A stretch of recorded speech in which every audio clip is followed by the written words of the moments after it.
1970 में भारतीय Jaguar fighter jets ने दुश्मनों के पसीने छुड़ा दिए थे और अब SEPECAT Jaguar deep penetration strike aircraft को नया जीवन दिया जा रहा है।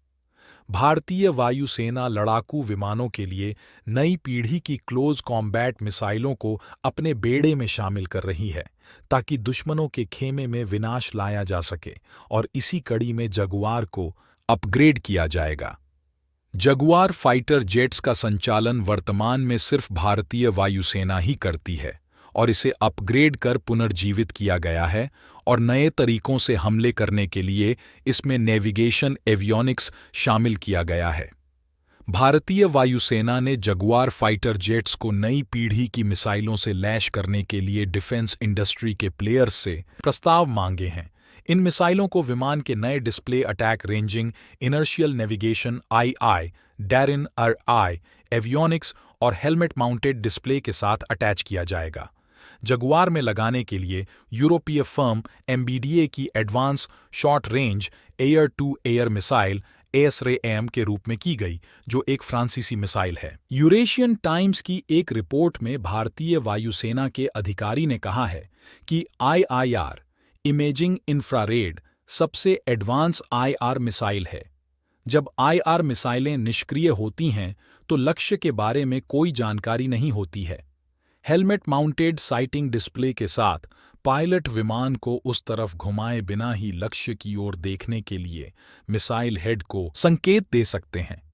जगुआर ने भारत में विभिन्न संघर्षों में महत्वपूर्ण भूमिका निभाई है। श्रीलंका में ऑपरेशन पवन और 1999 के कारगिल युद्ध के दौरान जगुआर विमान ने टोही मिशन चलाए थे। नियंत्रण रेखा पर कारगिल युद्ध के दौरान किए गए फोटो रेकी मिशनों ने सटीक हथियारों का उपयोग करके दुश्मन के ठिकानों पर बमबारी करने में मदद की थी। 1970 के दशक में भारत ने 40 विमान यूके से खरीदे थे और उसके बाद सार्वजनिक क्षेत्र के विमान निर्माता हिंदुस्तान एरोनॉटिक्स लिमिटेड HAL ने 2007 तक भारत में लाइसेंस प्राप्त इन विमानों का उत्पादन किया। तब से लड़ाकू विमानों में 3 प्रमुख अपग्रेड हुए हैं, जिनमें लेटेस्ट अपग्रेड डेरिन YI है।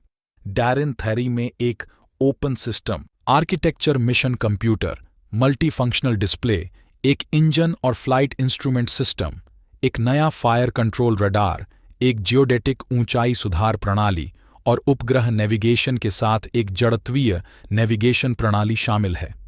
डेरिन 3 जगुआर को इजरायली ELM-2 से भी सुसज्जित किया गया है, जो इसे इलेक्ट्रॉनिक युद्ध जैमिंग के खिलाफ बेहतर सुरक्षा प्रदान करता है। वहीं ट्रांसीवर मॉड्यूल TRM के साथ साथ ELAM-1052 भी इस फाइटर जेट में लगाए गए हैं।